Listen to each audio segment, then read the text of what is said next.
If you've been wanting to make 2023 the year for you to buy your first home in California, well, you're in luck. Because California just announced that they are finally launching their brand new Dream for All down payment assistance program. And this is a really big deal because this new program is finally giving homebuyers what they've been asking for, a bigger down payment. The California Dream for All down payment assistance program is going to be giving you up to 20% down on your first home. The catch? Well, California is basically going to become a co-owner on that home with you. So in this video, I'm going to break down the brand new California Dream for All down payment assistance program. We'll talk about what it is, who qualifies for it, how it works, and whether or not you should use this to buy your first home this year. Now, if you're new here, my name's Kaiton. I'm a loan officer from San Diego, California, and on this channel, I help people just like you learn how to buy their first home and make the mortgage process a lot easier. Now, if you are thinking about making this year your time to buy a home, but you don't know where to start, I've left a link in the description below to my personal calendar. We can book a one-on-one call, and I'll be glad to walk you through what programs might be the best fit for you. And speaking of mortgage programs, let's talk about this one.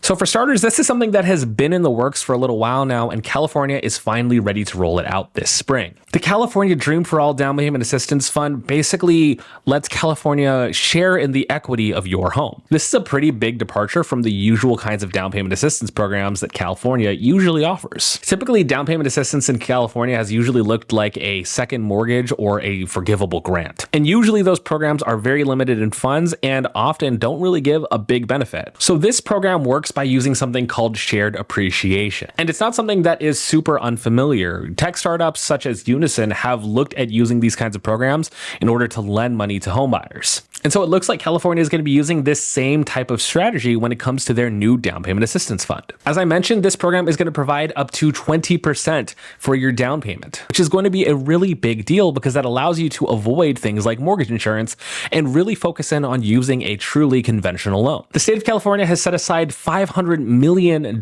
for this fund, which sounds like a lot, but when you actually look at the cost of living and how much funds are going to be allocated per family, this really limits it to about maybe 2,000 to 2,500 families who will be able to use this program from the start. So as you can imagine, the funds for these programs are going to go really, really fast. All right, so now let's talk about who actually qualifies for this program. For starters, as with most CalHFA programs, you have to be a first-time homebuyer.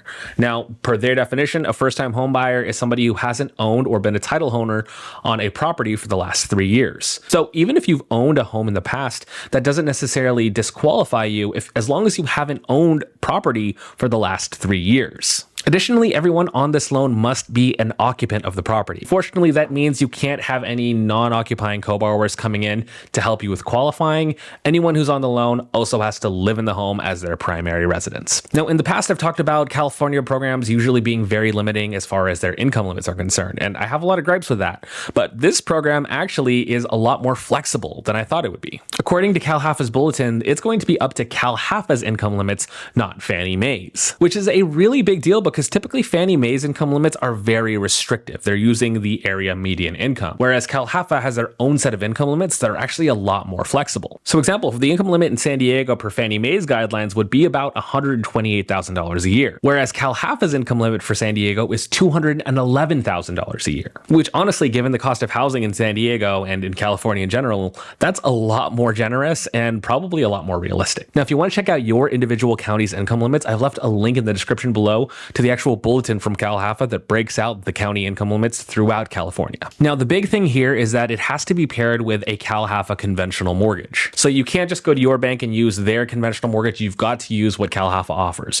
which honestly isn't too bad. CalHFA's conventional mortgage has a minimum FICO of 660 currently. And even though traditionally conventional mortgages can let you go up to 50% DTI, because this is CalHFA's, they have an overlay, so the maximum DTI that you've got is 45%. Now, as a quick recap, DTI or debt to income is just your mortgage payment plus all the minimum payment debts on your credit report divided by your gross monthly income. So unfortunately, this program doesn't allow layering of any other CalHFA products such as the My Home or the ZIP program to help you cover closing costs. So if you are still going to need help with closing costs and really trying to zero out your out-of-pocket expense for this program, you're going to have to negotiate them with a seller or come out with them out of pocket. All right, now that we know how it qualifies and what it is, let's actually talk about how this works. CalHFA was generous enough to provide an example of how this program would work in action. So let's take a look using their own numbers and we'll break out some of the discrepancies there. For starters, they're using a purchase price of a home for about $500,000. So essentially, if you were using the maximum benefit of 20%,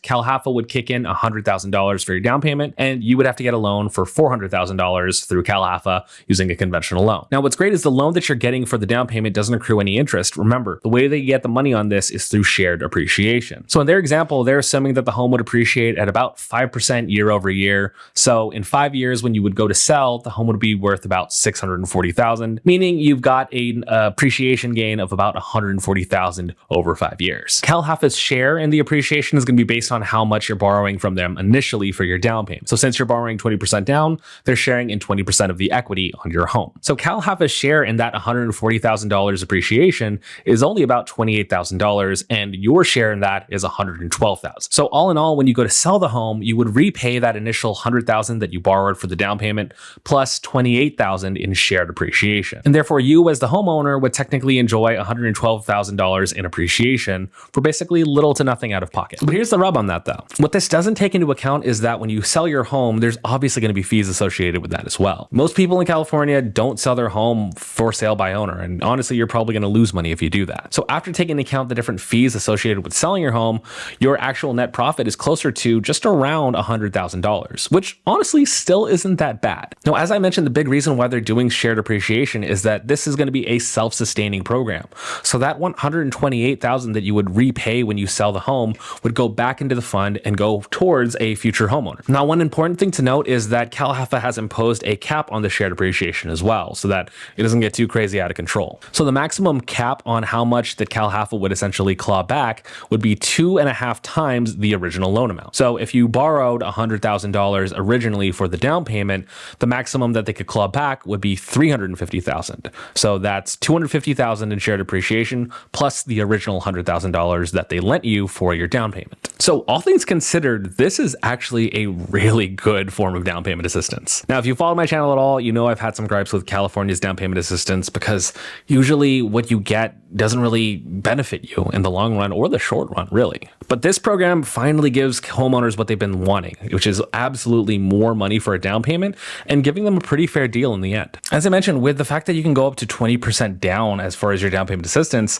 that is a huge leap from what CalHFA usually offers with, you know, as much as 3 to sometimes 5% down. This allows you not only to get a lower monthly payment because of how much lower your mortgage is going to be, but also getting to that 20% mark means you're not paying any private mortgage insurance on a conventional loan. So for the average home buyer, that means you're getting to pocket a little bit more savings when buying your first property, or you can increase your purchasing power and get into a much more interesting purchasing price. Additionally, the loan that you're taking out doesn't actually accrue any interest. Now, yes, of course, you're sharing an appreciation, and frankly, I haven't done the math on whether or not which one would be better in the long or short term, but really, I really do like that there's some extra payment waiting for you outside of the shared appreciation. I do like that fact. Now, of course, with all things, there are some downsides as well. If you're the average first-time home buyer who's just buying a starter home, you may want to kind of pivot your options, knowing you've got a bigger down payment through this program, and look for something a little bit longer term. That shared appreciation can really eat into the amount of equity that you're gaining during those first few years. Another con that I would consider on this loan is the fact that a refinance would also trigger the repayment of this loan,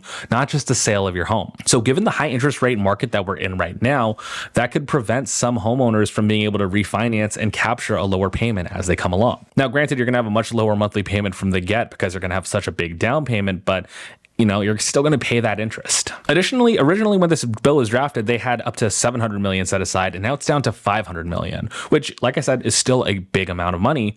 But I can imagine this kind of limiting the amount of families who can take advantage of it up front. And because the idea of this program is it's supposed to be self-sustaining, a lot of those funds are going to be wrapped up in homes for probably a long time. Like I said, when a homeowner sells, that portion that gets clawed back from CalHFA is going to go back into the pool and used for future homeowners. But imagine people probably use this program and don't sell their home for 3 to 5 years because they're trying to really build that equity.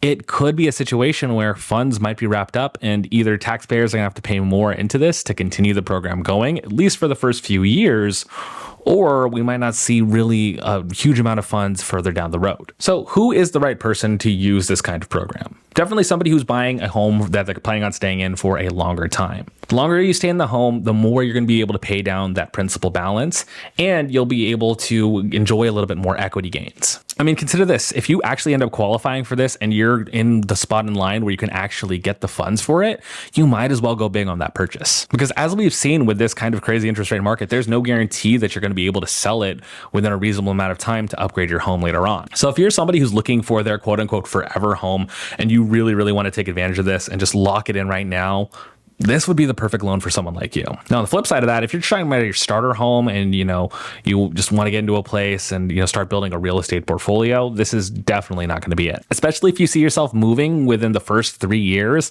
this is not a program to be using simply because CalAFA will definitely eat up into that equity and you might end up losing a little bit of money in the process. Overall, I think this is a big win for California home buyers. This is finally the program that we've been hoping for, and I really, really hope it succeeds. Last year, I covered the Equity Builder 10% down payment assistance forgivable grant program. There was a very, very small pool of people who could actually qualify for that because the income limits were so restrictive, and it really didn't provide enough given the interest rate market that we were in at the time. But this one finally checks a lot of the boxes that I was hoping for. This one provides a huge amount of down payment assistance. It has very reasonable income limits, and honestly, is going to be something that'll be self-sustaining. That's not pulling from taxpayer money in the future in order to fund it. It's only going to be funded by the people actually using the program, similar to how the VA loan works almost. So I'd love to know your thoughts on this as well. Leave them in the comment below. Is this something that you would take advantage of if you were trying to buy your first home in California? I'd love to hear your thoughts on it. And as a reminder, if you are thinking about buying your first home in California, I've left a link in the description below